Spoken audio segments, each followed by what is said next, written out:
Hello, well it's locktail number 40 and it's the last of our 1920s first decade of Prohibition cocktails, and it's the Boulevardier.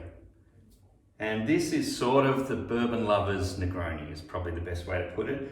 It survives thanks to Harry McAlone, who was a US bartender, and when Prohibition came he left, he went to London and then he went to Paris.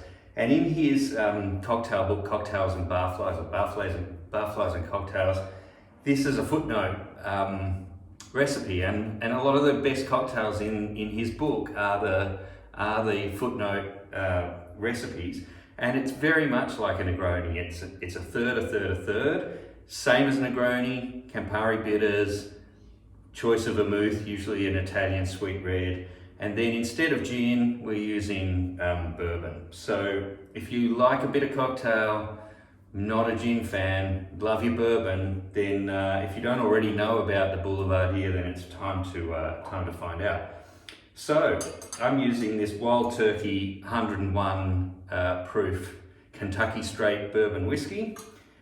Pretty typical, I guess, of the whiskey that, if you were lucky, would have been available in Prohibition. Probably you would have been using something a bit cheaper and probably needing a little bit more hiding with the bitters and the vermouth if you could get it. Otherwise you'll be using something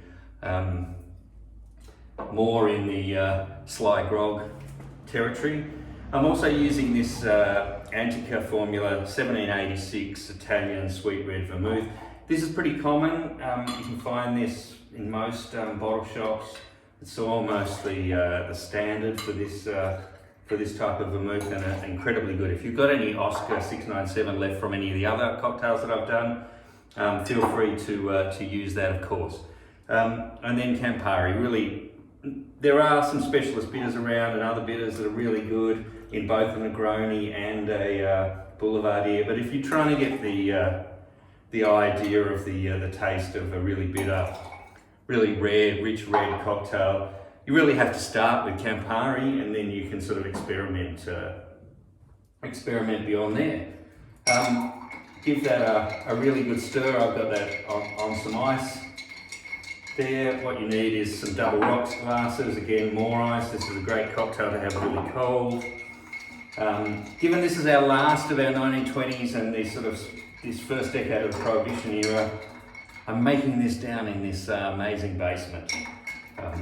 A lot of these cocktails would have been made on the sly in hidden speakeasies and other locations, and I thought, what better way to sort of channel the period than come down here. Although, to be honest, the setup was a little bit difficult. So hopefully this works first time through, because I don't really want to have to be doing this video a second time.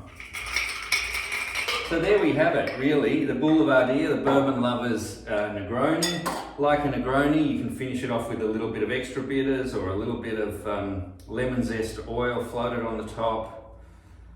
Some people call for, I said lemon, didn't I? Orange, of course, but some people do go with a lemon variation. Clearly, orange zest oil and orange peel here. And there we have it, the 1927 Boulevardier. Cocktail that sort of left Prohibition USA, went over to London and to Paris. Such a popular drink that a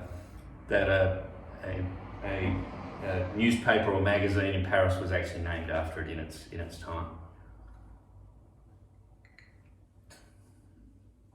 That is a mighty fine cocktail. I think if bourbon for you edges gin out, this is the cocktail for you. If gin edges bourbon out, Negroni, that's really the only call between the two.